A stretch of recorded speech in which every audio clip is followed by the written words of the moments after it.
Jake and I are almost awake. I'm awaking in sections. Looks like we're making a connection. Come on, YouTube. Connect already. It says excellent connection. Nice. If I drop out today, it's because my younger daughter has two friends over. Oh boy. And I don't know if they're gonna bandwidth hogs. Well, we'll see. But they're supposed to have breakfast soon. They're all in their 20s. These aren't like little kids anymore. But I think they're gonna be having breakfast here for the foreseeable. Right. All right, it's official. We're up and going. You got art. I have art. Good morning, everybody. Hello, and welcome to another edition of Making Turbo Pit Fighter, where we're making live on the air a sci-fi post-apocalyptic comic book that looks something like this. What I have on my screen is some artwork from Pearl White Malady, and this is a outsider art project where I'm working with my students to very inconsistent, shall we say, or unpredictable results. But we'll talk about this another time. Okay. Kurt, I noticed you have some Alex Turbin art that got turned in. Yes, it did, and we got a couple more pages coming in tomorrow morning. He has. I'm pretty sure he has all 11 pages. At this level of inking. Laid out inked. And so the paranoia of sending them all at once and losing that package, we're breaking it up into like 3 packages. So I'll have a second part and then one to follow from there. I think did you get a chance to print out as I requested, the pages, his pages, so we can kind of talk about a lot of things? I didn't print them out Okay. because I don't have any. Well, I have my new Epson printer now, and right. I went through my provided starter pack ink cartridges pretty quickly, and I haven't reordered. Okay. I asked you about a good source to reorder, but you confused me. You said reorder from Epson, which sounds like top dollar. Cheap. No, it's cheap. They're the cheapest. They're the cheapest because they're the cheapest. I see it much cheaper on other sites, but I'm guessing those are like some kind of gimmick.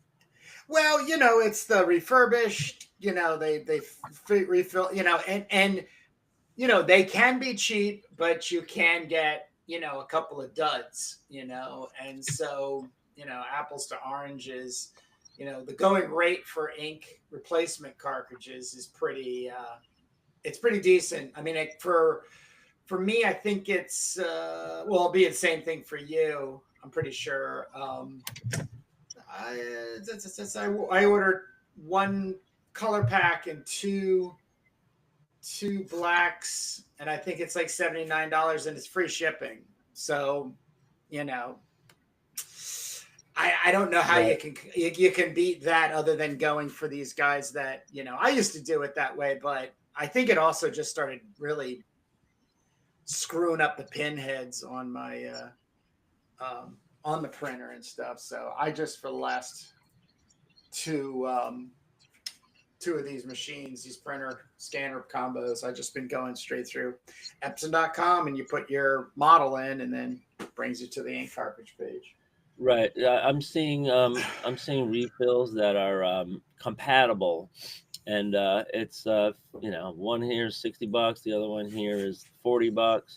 So I guess instead of asking where should I be buying my ink, I guess the question is, what is the difference between the third-party compatibles versus getting the original Epson? That's a better question. All right.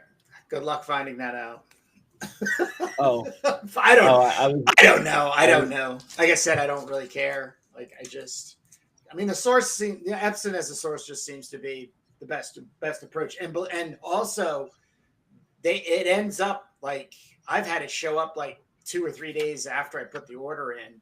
Definitely, if you order it on a Monday, you'll see it like on a Wednesday or Thursday. They don't mess around.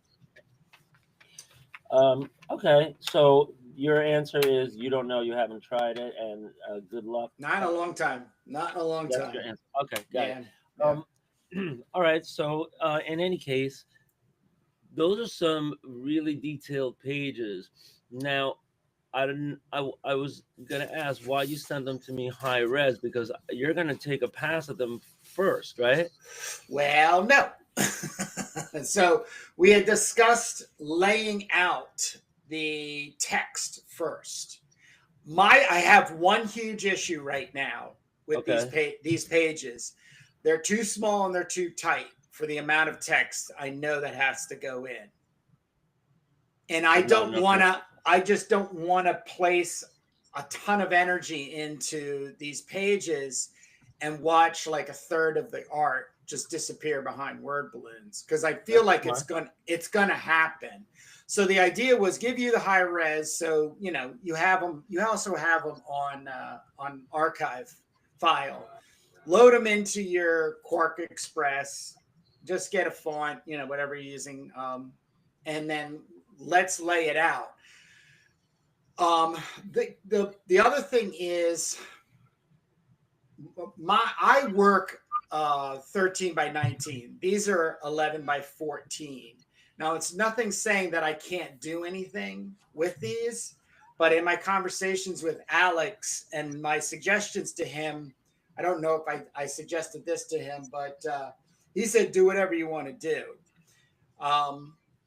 Based Well, on like he sent you originals, yeah, I have the originals. Yeah. He so wants me to work on the originals. so it's all based on how what resolution you scan them then. What do you mean? Well, if he sent you the original, you could scan them at 400 dpi, you could scan them at 500 dpi, you could scan them at any size you want and print them at any size you want. Well, I want to work with, I want to work on his same page. Oh, you're working on the original. Okay. Well, that was the original discussion when we were getting all this going with Alex and having him on. It was kind of like, you know, both Alex were in very much cahoots, if you will, to collaborate, him work up to a certain point, which is usually what he has in his own work before maybe coloring. And then, you know, I would just take my my gritty tonality pass over the top of it. But I have two concerns. The one already expressed in the layout of where the lettering is. And then the other thing is like, you know, whether we're going to have like another page to kind of have the marquee, little block of things, you know, the page, much like this, you know, we've been talking about, which leads up and into a zine page leading into the story, of course. Right, yeah, we're definitely having that. Yeah. Okay. So that kind of takes care of one of them, but the laying of the text out, I think, should be something of a challenge. Yeah. My suggestion is this, like thought-wise. I'm not saying execute, but I'm just saying thought-wise, is cutting the panels apart and pushing air in between them, so you can save or you know, really expand upon what Alex has put together. Yeah, that's what I used to do at Valiant. But you have to shoot them down to 90. You can't just push them apart, because then you're changing the format of the comic itself. Is it a standard comic? No, this is 11 by 14, 11 by 17 standard comic, which I love, by the way, because it's a square format in which we're going to be printing at, because we print a square, you know, an 8.5 by 11 format. Well, it's got to match all the other pages, right? What do you mean match? Well, like I work 13 right now. We're working 13 by 19, so you get that. You get the gutters. You know, you have the gutters going on. but we have a lot invested on Turbo number 1, Turbo number 2, all of these side stories in just a standard comic book proportion. Mm-hmm. And you could add the gutters as much as you want on your version, but if we have this the same as all the other artwork we're doing, we wouldn't need to change the format for Alex's section. You have to. He's a score. He's not. He's going to have no gutters. If you went to print these directly, they would fit right. They would shrink right down to 8.5 by 11. There'd be no gutters. So I mean, there's a little bit on his end. Like he has some pretty good. Well, if we need more, yeah, but if we need more space for word balloons, we're going to have to shoot the panels down to 90% anyway, or maybe even smaller. Right? That's what I think has. So I'm even. So my suggestion is this: is literally breaking the panels up. Like for instance, this page is 3 panels, and yeah, I know how to do this. It's you I understand too. But I'm even saying physically put them on a 13. Cut the originals up, and then put them on, and then relay them out based on the lettering configuration. Right, depending how much lettering we need, because it looks like it's not going to fit with the lettering that we need. But we should also tell him before he makes any new art that's over. Change it to a standard comic book format, and it's B, over. He has all 11 pages done, so we don't have to. He's good. On the next project, we just got to make sure that he makes it a standard comic book format, and that he provides enough room for the word balloons. But this is typical. I mean, even Marvel has to do this with their artists, and DC and Valiant, etc., etc. It's hard to gauge, and sometimes you start drawing and you get swept away with a drawing, and you bring it all the way, out to the edges. I mean, it's a process. Everybody's just trying to do their best, and then at the end, we got to, shoehorn it all together. Well, yeah. That's called production. Yep. Yeah. So, last week after we hung up, I went on Substack Live for a little while, but I continued on into the night, and I finished the font. So from now on, we should be able to very simply just type and kern for everything, and then have to draw the shapes of the word balloons, which we had to do anyway. But no, we shouldn't have to do any more lettering if we're both happy with the font. And I can show you what it looks like if you want. Yeah. I'm excited. Right, I'm going to I'm going to take a chance and share screen. Hopefully this doesn't boot me, but we need to take a look at this together. Now, one thing is that when you do this, you can get a free version of this app. It's called Calligrapher without the E, Calligrapher, and there's a free version where you get like a 2-page template, so you can do like uppercase, lowercase. But I paid the $10 extra, which is nothing, for the 6-page template. So we have like 4 pages of alternative characters. We must have like 7 E's, A's, O's, wow, and maybe like 5 R's, D's, G's. Now, one thing, you're seeing this, right? I am. Yes, it's looking beautiful. Yeah. So one thing is that I'm not sure how easy it is to access those alternative characters. You might have to like make a special chart, or else go to the. I know there's an app on the old Macs where you can see the entire keyboard and see everything, and then you know what button to press to get that. But this should be, quick. Otherwise, what's the point? And the other thing is, just as you type it out, it looks fine.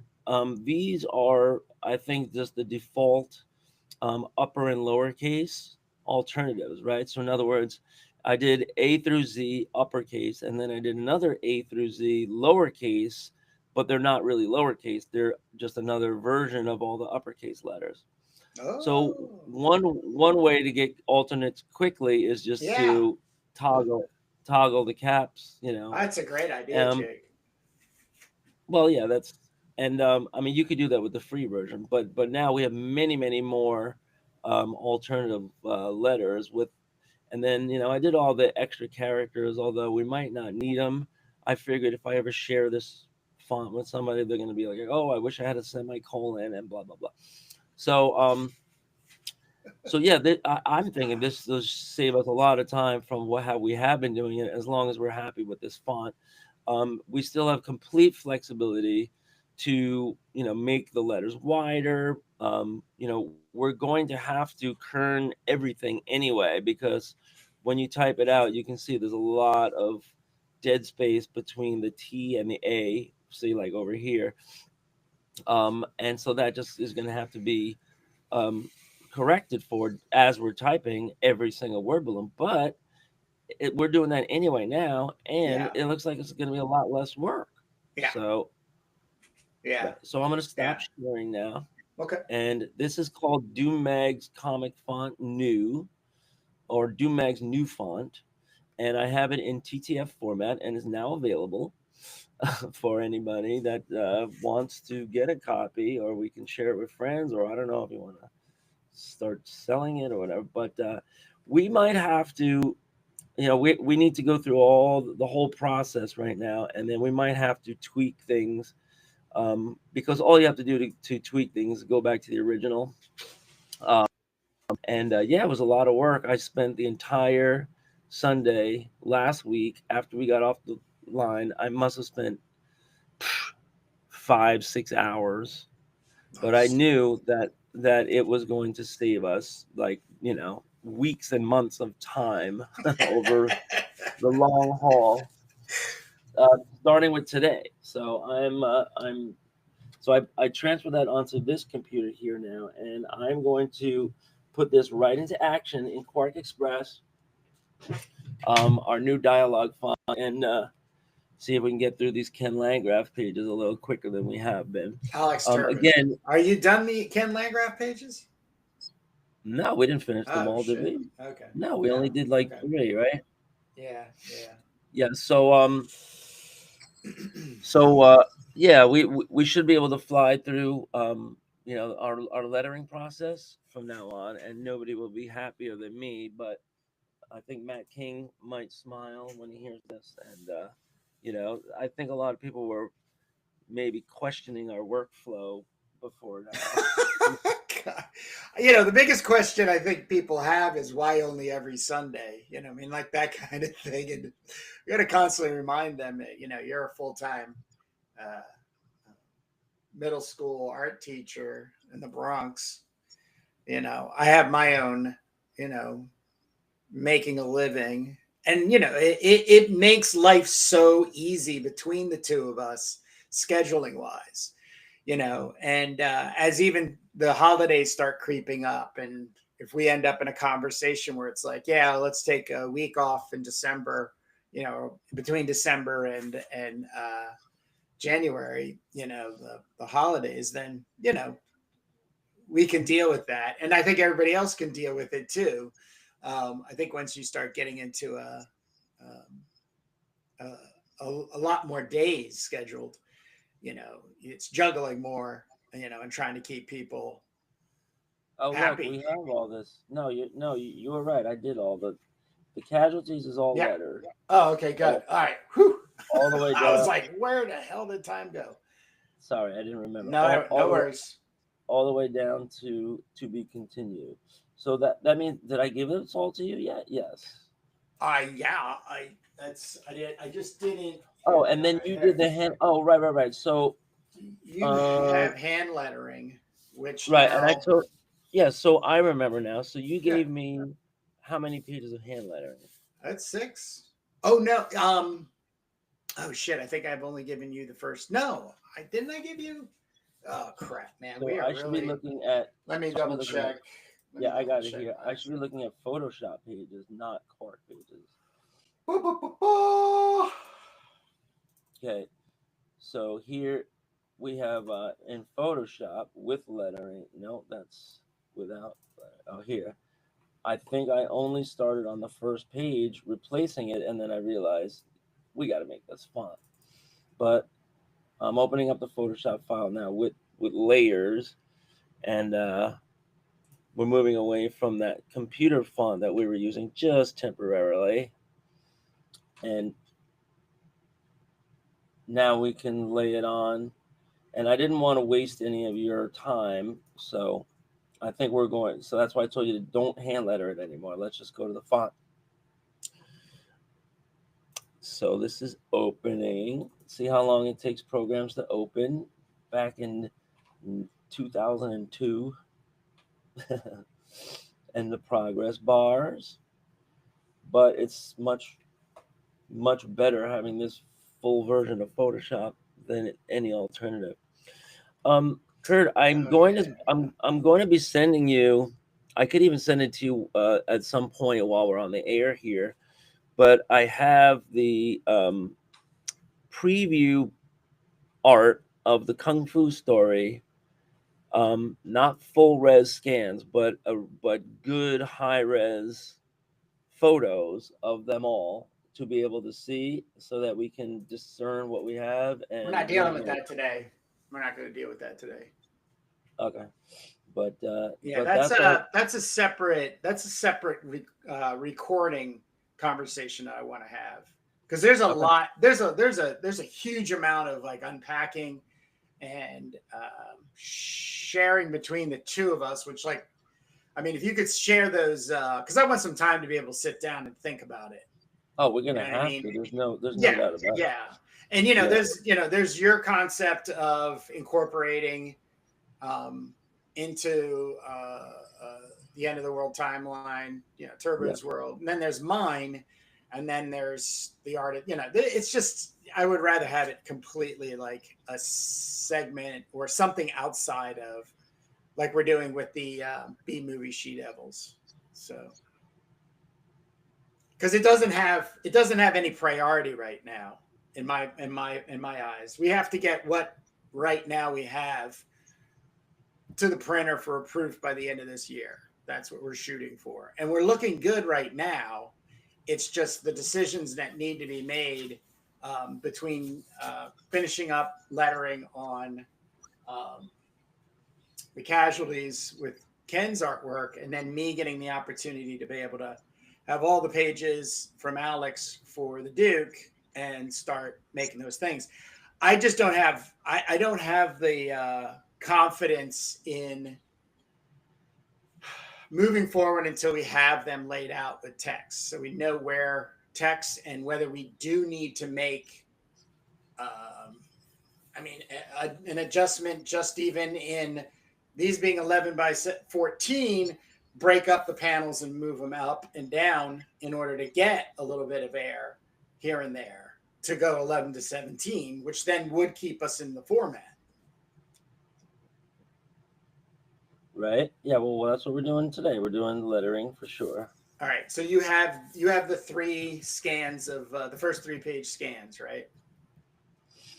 Well, you mean the text right here? For Alex's pages. Oh, We're not working on the Duke today, Jake. we're not working on. No. Yeah, I have what you sent me, but I didn't print it out. Don't worry about it. You have to just put it in Quark Express and start adding the type. Right, but we got to finish the casualties first, right?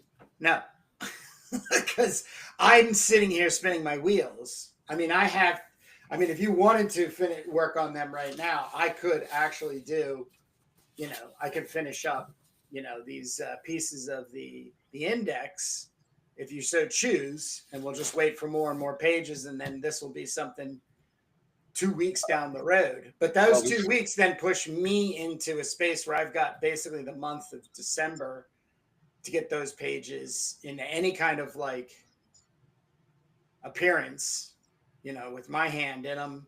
And then then you see what I mean? But if that lettering is all done, all we're doing is then inserting my art. Then that would be the only thing you would have to do, and a little bit of tweaking. That's ultimately what we're doing with the font. That's why we have that font. Right. So what I need to do is take those high res scans, put them on a jump drive, bring them over to the white laptop, open them up in Quark, type over them, and then export them into and then we'll have to be moving the art around like crazy to make the word balloons fit. Well, we'll see panel by panel. I'm sure we'll have to be doing some jockeying. We also have to get it into a standard comic format as well. So do you want to just agree right now that we do have to make these from 11 by 14 up to 11, like cut the panels up and then move them into a 11 by 17? You do agree with that? Standard comic format. So yes, that's a yes. Right. Everything we do in standard comic format. This way you don't have to think about everything. But like when I I'm gonna write that down. I'm gonna write that down in the episode, and 26 minutes in. So all right, good. All right. Honestly, Jake, you have answered half my questions at this point, if not more. Okay. So I don't want you to feel like you're not. But my anxiousness, in a positive way, an excitement way, is the kind of like how we can jockey our time for basically the next 2 months, which I feel is very realistic to accomplish what needs to happen with Alex's pages. Yeah.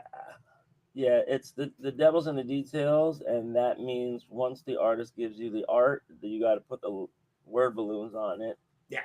Get it all printed in the right size and format, and then send it off to a printer. So before I put these off to the side and just do my work, and you keep working on the finishing up the what you can finish, because I still have 3 more pages of lettering to do, which I could even jump over to my computer, but I'm not moving my camera over there because I do not have the ability to. So people would just have to stare at my art. But I just want to take a second and just show off this magnificent originals by Alex Turbin. And also the other thing is that we're going to split the pages up between Alex and us. So that'll be kind of fun. We'll have him on and we'll argue over who gets what pages. What do you mean? What do you mean we're going to split the pages up? What does that mean? The originals. So once I've done what I'm going to do to these pages, you're going right on top of the originals. I'm going to even cut the panels up. I'm going to talk to and glue them onto an 11 by 17 based on your text placement. That's why I need that, and then I'm going to do my approach to inking on them, because there's already, for me wanting the scuffed and guffed up, hand feeling. There's just so many really nice nuances that are going in that are already in the pages that I just don't want to lose in a high res scan.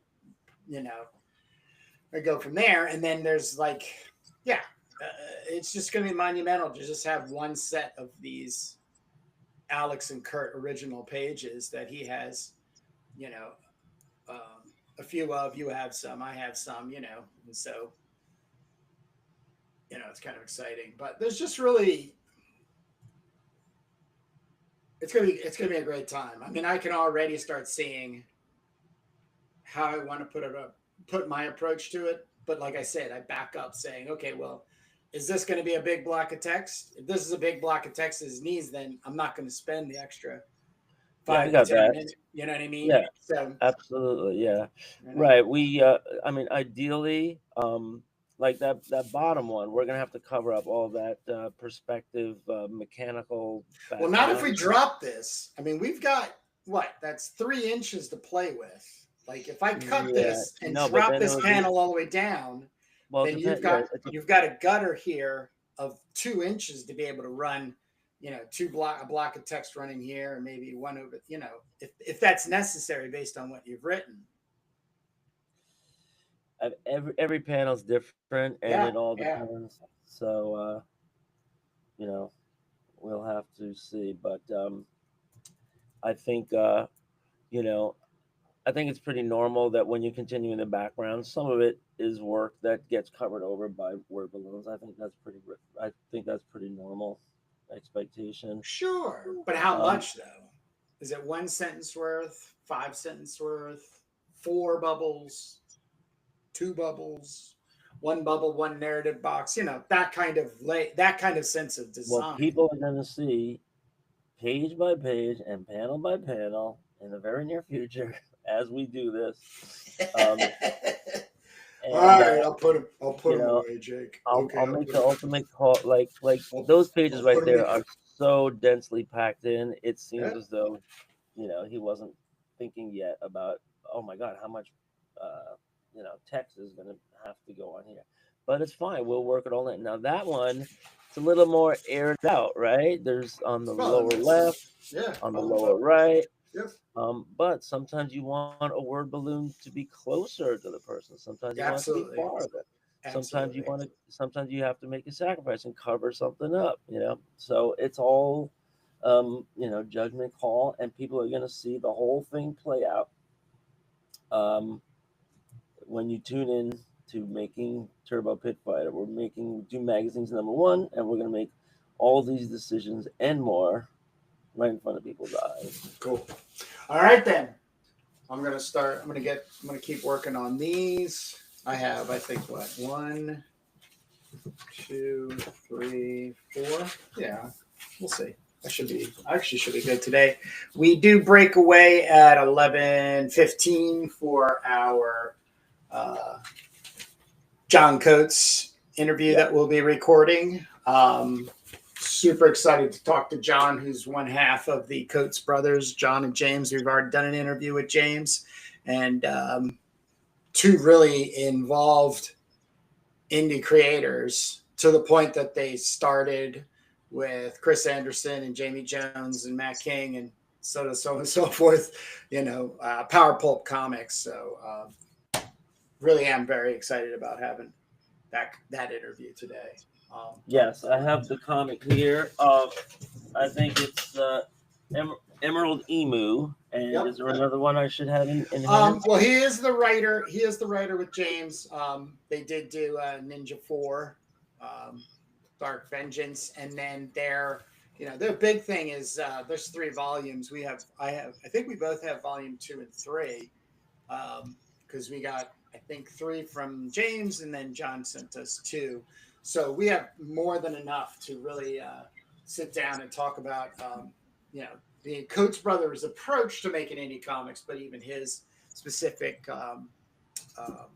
writing approach. So. Okay, yeah, I have Emerald Emu and Dino Beasts, which is a pretty substantial graphic novel. I have number 3 in my hand, and this thing is nice, heavyweight. Can't wait to start looking through that. Sounds great. So, so I'm gonna open up. I'm gonna open up Photoshop now, and we're gonna start. I understand about. So, if I transfer the artwork to my white computer, I could start doing this now, and then just table the Ken Landgraf stuff. It's up to you, my man. It's up to you. Well, let me just finish this one. I know the curiosity is peaking now. I know, we got to roll up our sleeves, and this is both of us. This episode should be subtitled "Jake and Kurt's ADD is in full effect." Yeah, but throw Alex in the mix. Is there every an eccentric adult? artist that we work with is going to be, another curveball. So, but it's all good. No, it's great, man. I love it. It is just, I just love it. It's far from boring and predictable, which is so boring and predictable. So, yeah. And if folks were wondering what we were talking about, the upcoming project where we're going to be doing some kung fu pages, did we reveal on? We have revealed on the air the basic contours of the project, of that 10-page project, right? No, we have Not alluded to. We have not made an official, and I don't really want to. Like, because you really need the well, you need the physicality of them.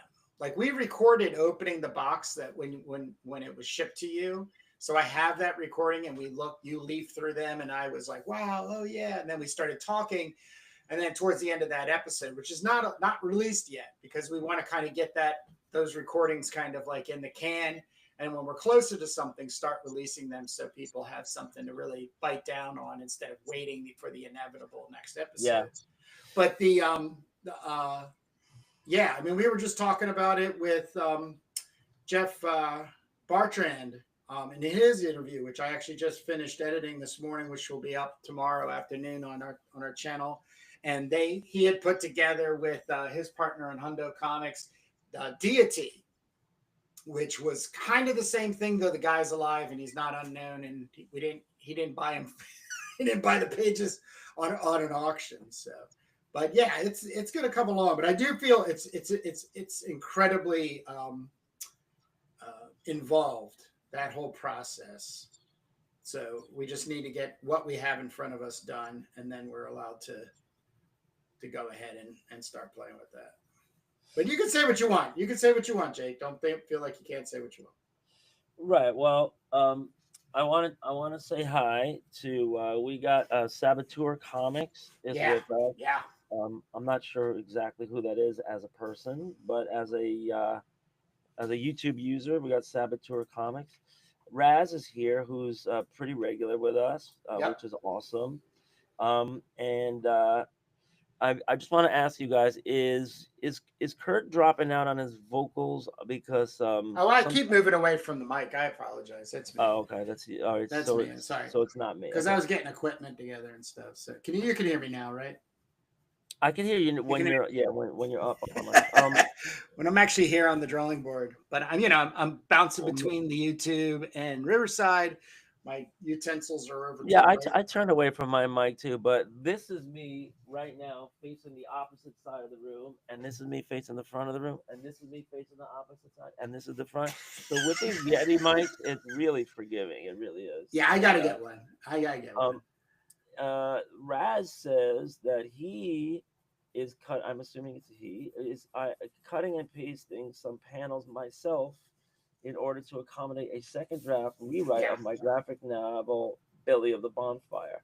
Oh, so Raz is the guy on Substack that is doing Belly of the Bonfire, and it looks like he releases kind of like a little strip of panels on the regular, and then look forward to it every day, almost every day. Yeah. Saboteur says nice character set, and also I just got Galaxy Gods in the mail. So Saboteur Comics is up on the Coates Brothers, no doubt. Yeah, so I don't know what just happened, but I loaded the Doom Mag's comic font new in Quark, but I'm not seeing it here. And if you see on my menu, I'm not seeing it here loading in Photoshop. I'm seeing the old Doom Mag's font in Photoshop. So I think I might have to restart the whole computer. It's not a big deal because right now all I'm doing is forming these word balloons in order to finish this page. So that's what I'm going to do now. And I'm just kind of doing it by hand. and sometimes I kind of like borrow like a little piece here. If you can see the full frame of what I'm doing, I just like borrow a piece here. Well, I got to get the right layer, and um, I'm just forming these word balloon word balloon, balloons. So got to get the right layer. Is this layer 7? Yes, it is. Okay. And yes, underlings, I have come to claim my newest possession. So yeah, we're doing the drudgery part of this. Another question is like, should I just draw this with my stylus and then maybe like fix it up? I don't want it to be the curve tool. Remember the curve tool in Adobe Illustrator? Yeah. Where you use those little like things and you pull the points and everything? Yeah. Vector, Right, vector based. Because that looks kind of vectory. Um, there are some straight parts here, but actually, you know what? I'm going to just here in my workflow. I'm kind of like reinventing the wheel because I was doing this last week and I got pretty far on this page, but I'm gonna make it. Yeah, here we go. I'm gonna make it a little transparent so I can see underneath and just see how it fit before, because we have three hands on this. Kurt did this by hand once, and I did this twice, once in Quark and once now going over it for the final shaping of the word balloons. so that is my handwriting, just heavily manipulated by you. Um, well, I can show you the difference. I mean, what I realized is that we're wasting way too much time by not just doing every letter on a page once and then just dragging it. Once I clean it up, there's really no point in repeating it. We're just reusing it. Sure. Although we do want it to not be recognizably a font.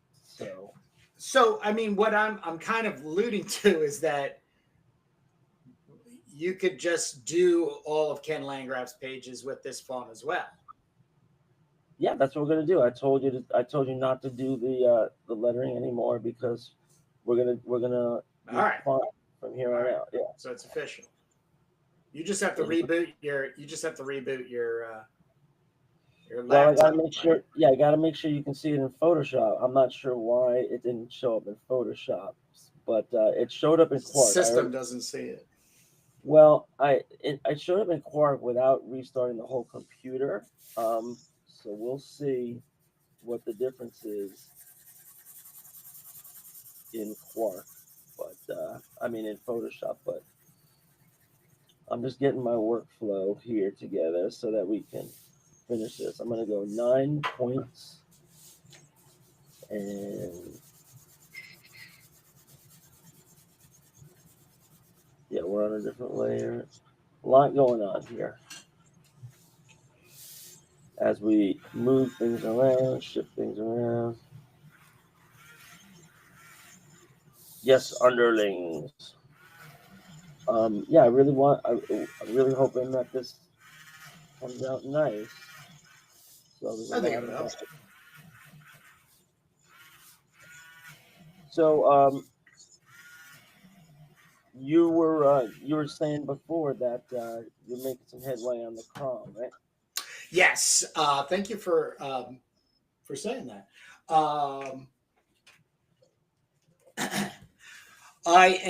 This is Sunday, the 2nd of November.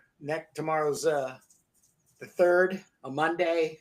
I'm anticipating by the afternoon tomorrow sending out the artist proof with the full color cover of Crom Anthology #1. I'll show a little, this is a little working. This is everything. Definitely the stories. There's 19 stories, or 19 components, I should say. There's 20 with a double page pinup spread, by Jim Gullett, Crom. But I also got all contributors for the Brutal Blade of Crom -2. So that was 20 creators to set up artist gallery double pages for them. So plus my original contributors, which is 12 individuals. I have 64 pages just of art. Well, it's half art, and then the other half is like information on the artists, and then being able to find them through a QR code. But the rest of it is, oh gosh, what was my count? I think it's over 180 pages of art and story. Yeah. So I'm really super excited. I have to write the explanation and experimentation, which is my kind of forwards introduction type of thing, giving people an update. Some ad copy for the Gardner Francis Fox Library, Brutal Blade of Crom crew. Yeah, there's a couple components. And then the biggest thing is I had a big education on this with Lulu in PostScript and PDFs and manipulating or basically registering your gray values, your colors as well through Adobe Acrobat. So that's probably the majority of my day tomorrow, to be honest with you. I'll get up at like 5 tomorrow morning and be, heading through and laying out and all that. And then by the time after breakfast, I'll be opening Adobe Acrobat and putting it all together, and then getting the PostScript file with the PDF together. Explain that a little bit.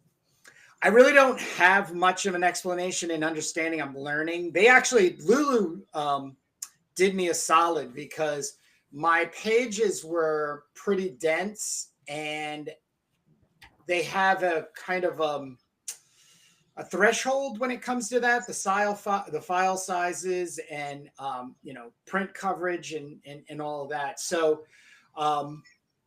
ended up communicating with them, through their tech support, and then they ended up explaining the process to me and then doing it for me, which was a super hello, thank you very much. And then what I did is started working on another file and got their approval on that. And they saw that file with the PostScript in there.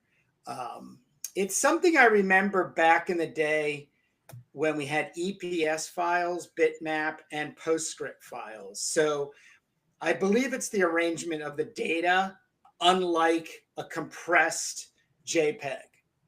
So you can throw everything together in JPEGs, but it'll transfer it into a PostScript file, which is less information, but still maintain the concentration of it. I can't really see the difference from past, though I also went to a higher quality print.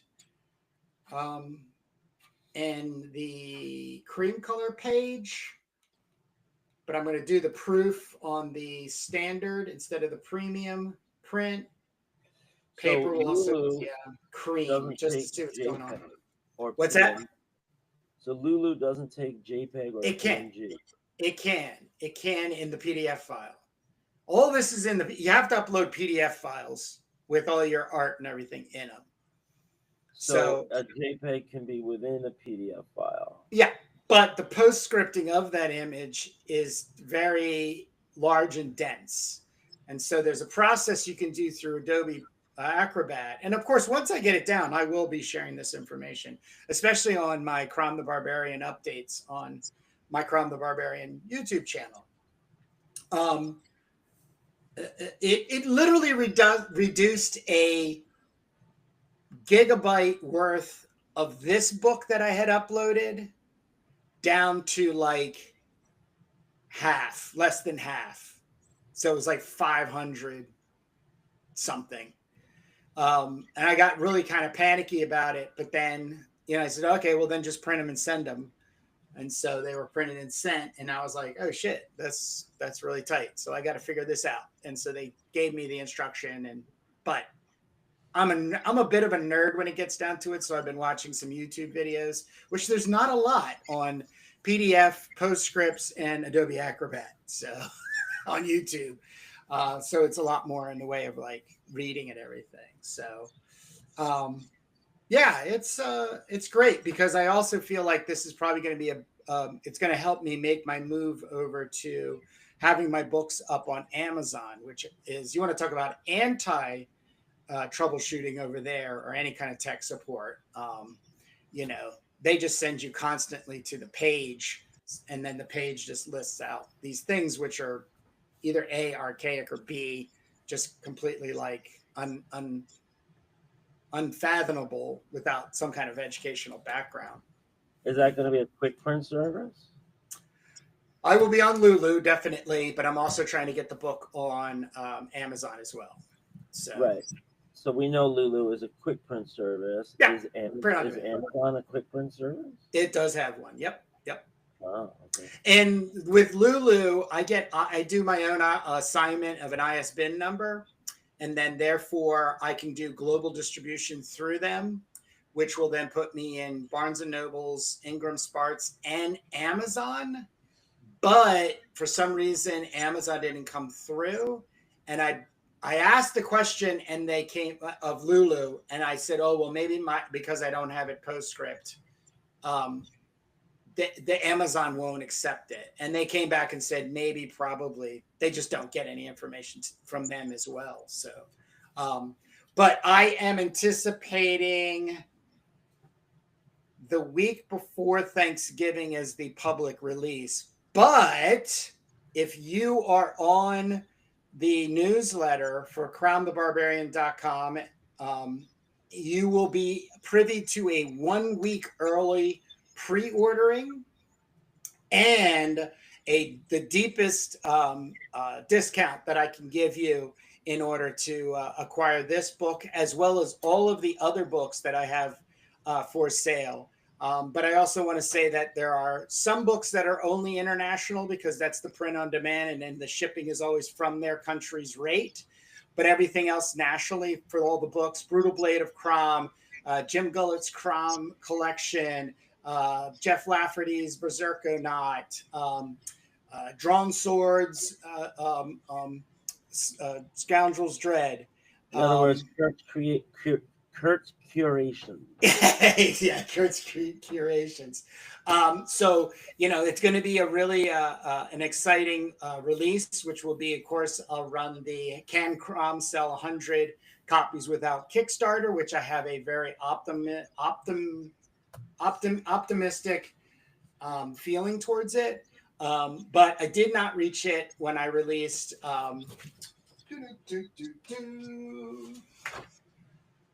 2024's Crown Collection. I had 73 of the 100, which was great. And just so everybody understands why I don't use Kickstarter, the number one reason is my philosophy is, if this book is finished and you want to pay for it, you should get it immediately, not wait 45 days to 90 days for something ordered because other things need to kind of come together. It should be a person-to-person sales model.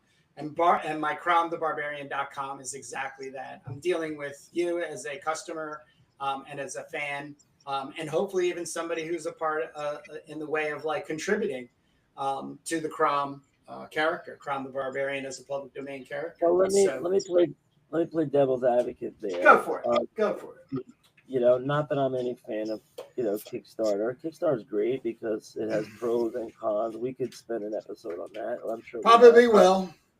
But, why not do a Kickstarter in addition to what you're doing? Because the same people who I have in social media that I would be promoting to will have already bought it through me. So you don't get, nobody is going to convince me that Kickstarter is going to give you any new followers. Right. It's not a search that engine. was my question. It's not a search engine. So they don't the bring people anybody who to the believe I'm going to do the Kickstarter and the millions of people on Kickstarter are going to see it are fooling themselves.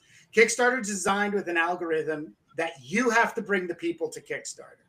That's how these crowdfunding platforms are designed. Yeah, there's a couple of caveats. There are some third-party reviewers, Sure. like Kevin Laporte, and he might, bring some people to your table, but it's still not Kickstarter doing the work, right? Yeah, exactly. So why not bring? And then at the end of the day, yeah, but he just why not have those people? Why not have all of those people and the SEO going to your website platform instead of Kickstarters, which is the second reason I don't like giving. I don't work for Kickstarter. That's my motto. I don't work for Kickstarter. Well, Kickstarter is a gatekeeper, but Kickstarter also, automates some stuff or systematizes is maybe a better word. You can do better. You can do better. I'm sorry, Jake, but I'll never be convinced. If you're experienced, you can do better. But there's plenty of people sitting home, and that's you should become experienced.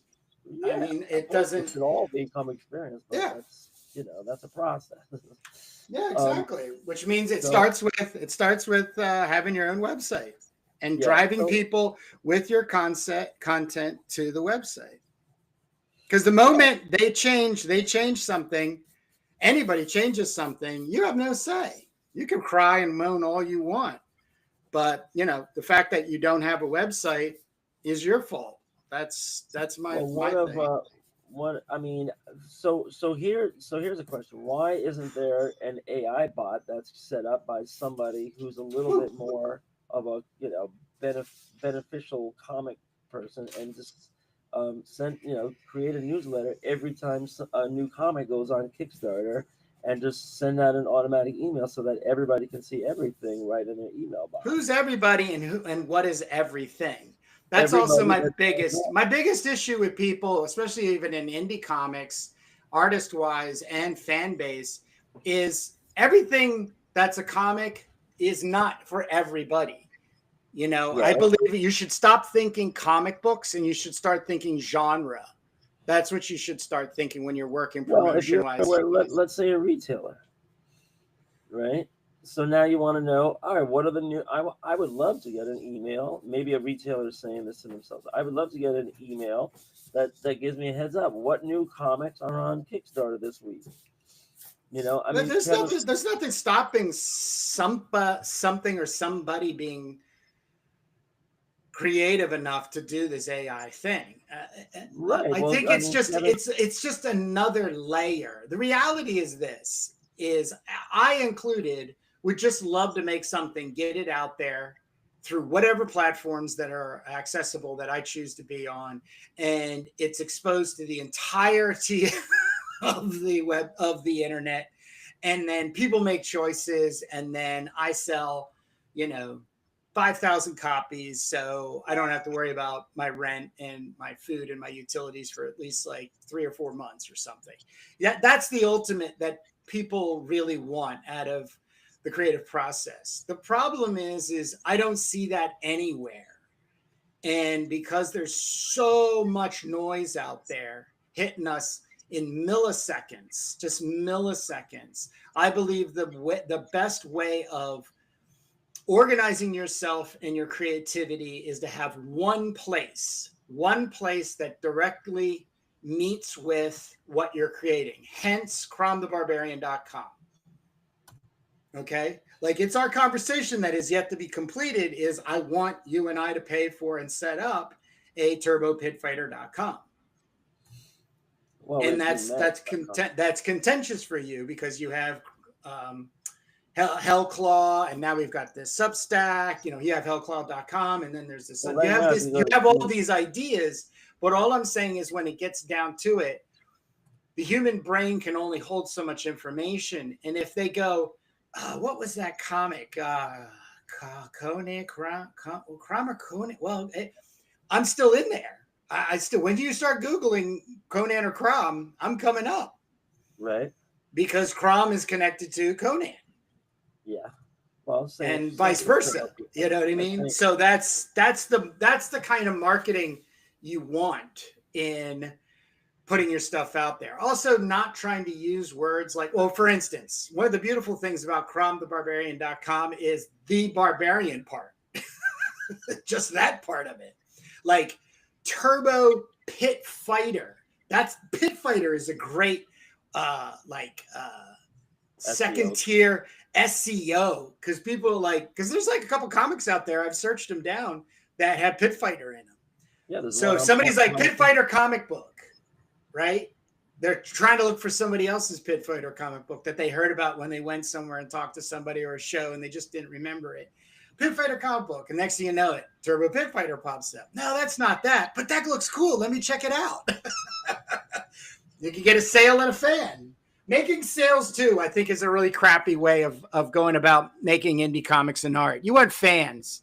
You want people a part of a community.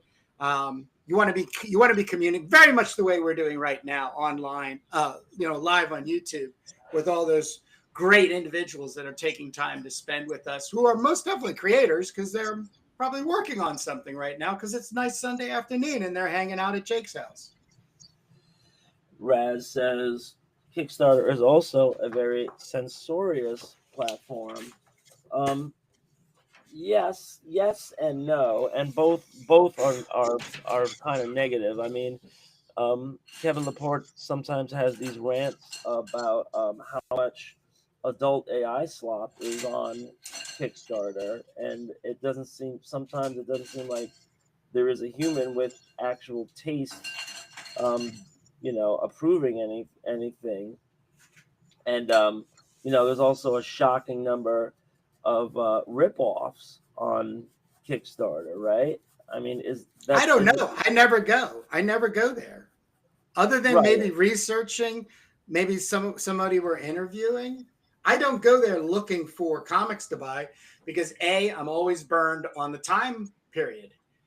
Christ, they say it in the Kickstarter. My comic book's already done.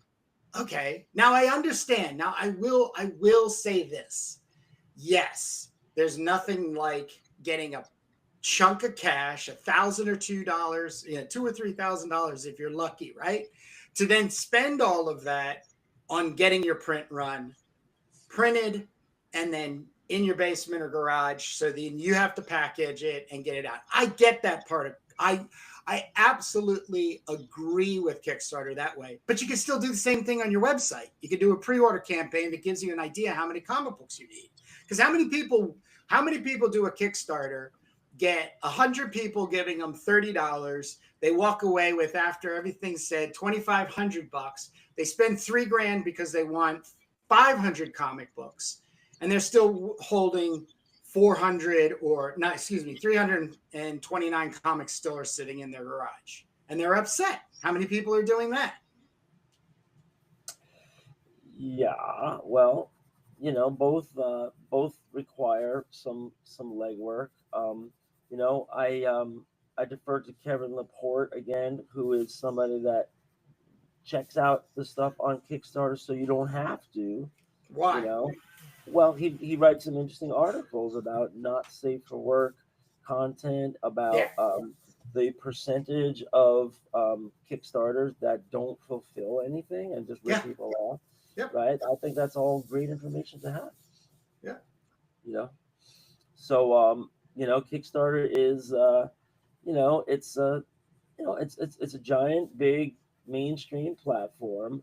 I think I saw a stat that said like 50% of indie comics nowadays go through Kickstarter. I don't know if that's the same because this was probably a year ago or more, but it's definitely out there, and it's definitely part of the conversation. And you have a lot of people creating with Kickstarter in mind. A lot of people we interview have Kickstarter in mind, and they want help promoting Kickstarter because Kickstarter doesn't promote for you. Yep. And and so I'm just wondering aloud, wouldn't it be nice if there was something, a tastemaker?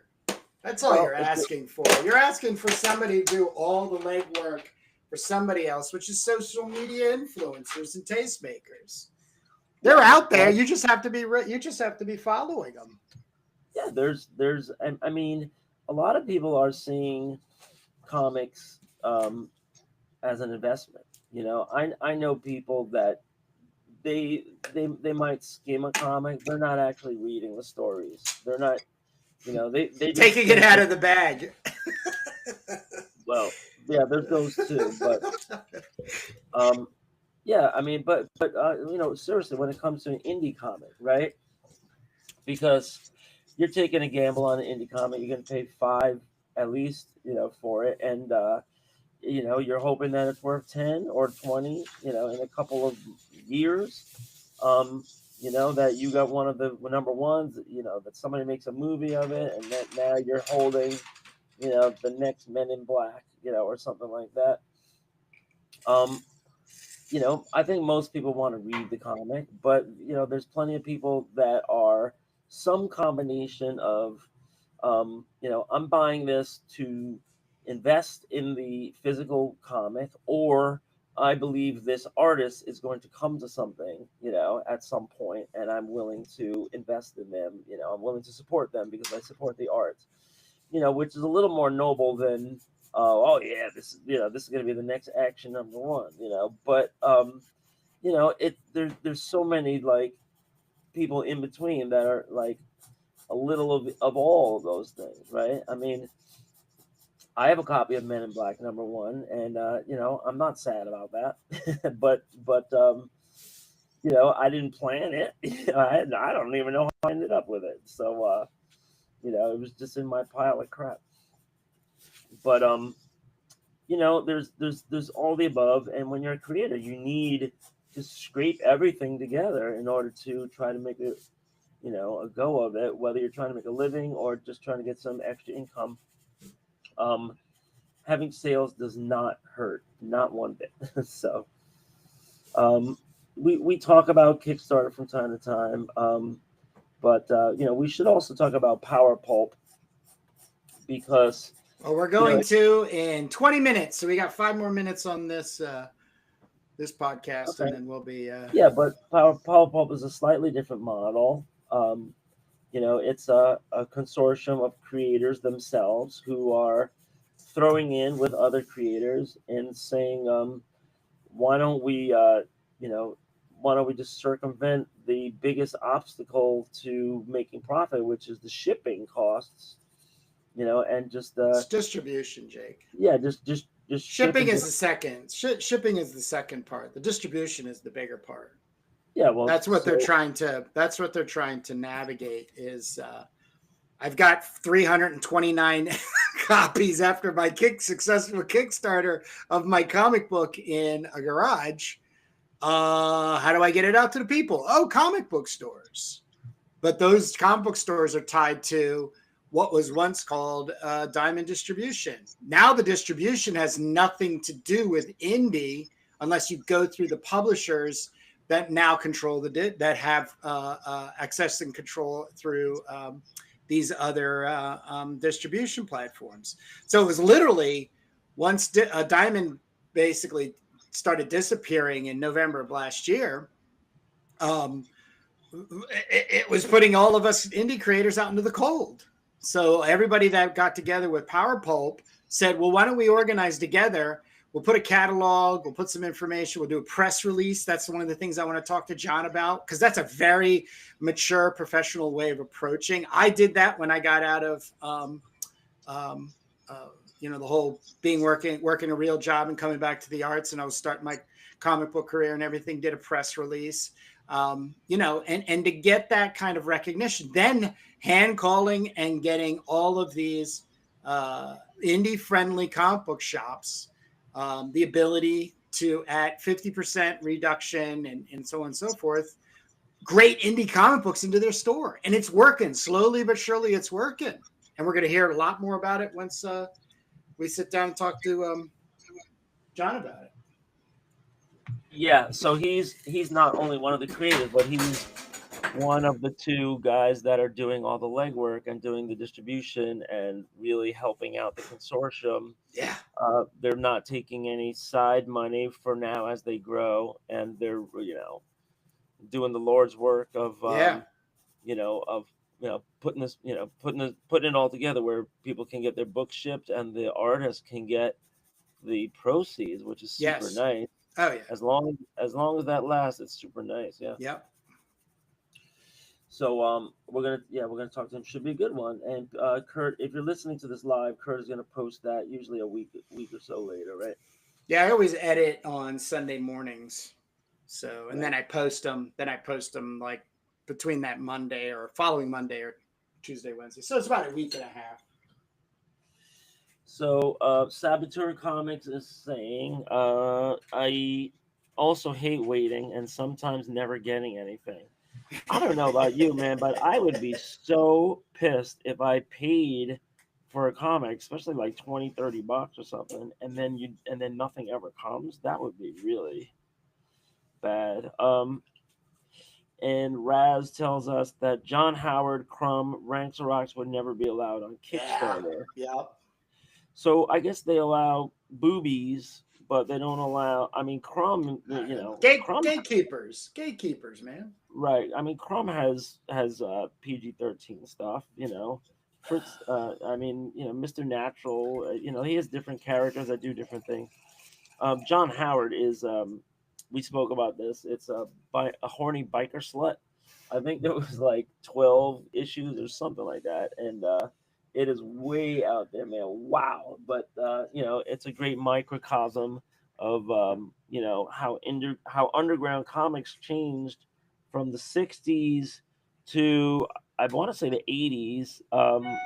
Where it just got to be like, super over the top, very similar to like S. Clay Wilson or Spain Rodriguez. Really fun stuff if you're Freak Brothers. Yeah, if you're of an age where you can do whatever you want.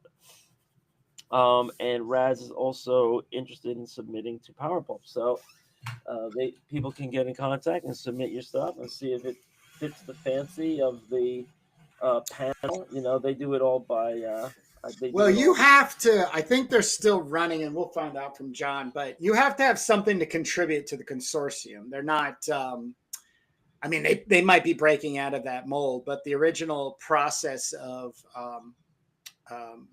consideration was looking. I would even go as far to ask John if they looked at the social media following. So if you got somebody that's got like 112 people following them, it's not really profitable for in a relationship, for Powerpulp, because the word's not going to get out to maybe somebody who's got 1,200 people, following them, and the comic seems to, work within the headspace that the already purchasing things and stuff. So there's a lot of moving parts, but we got to start shutting down, Jake. We got to start shutting down. It's now 16 after 11. Let's say goodbye to these good people for spending their time with us. Let them get back to reading comics, making them if they choose. Right. So we did want to try to do a Turbo update at some point, maybe next week. But we're still stuck in lettering drudgery. If you're still watching, check out our other channels. We have the Comics That Influence, which is where we do flip throughs, and that's right there, linked on our homepage on YouTube.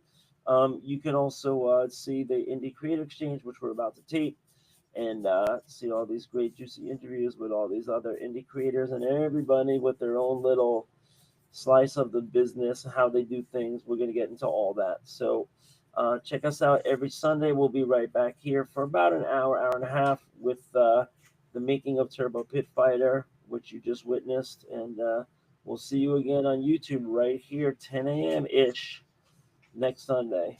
All right. See you next Sunday, Jake. Bye-bye.